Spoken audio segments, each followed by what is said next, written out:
Hello and welcome back to my channel. In today's video, I will show you how to fix BRS Golf app not working. So let's get started. So here I can see the BRS Golf app.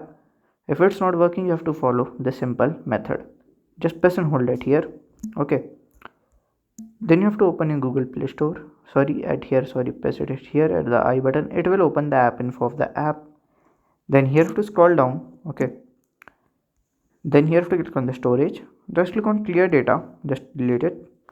Then you have to open the app again. Okay, if it's work for you, then fine. If it's not work for you, then you have to probably check for an update. Just go to the Google search bar and search for the BRS Golf app. So from here you have to go and directly click on the update button and update it and use it. So if you find this video helpful, make sure you like, subscribe and share the video. Thank you for watching.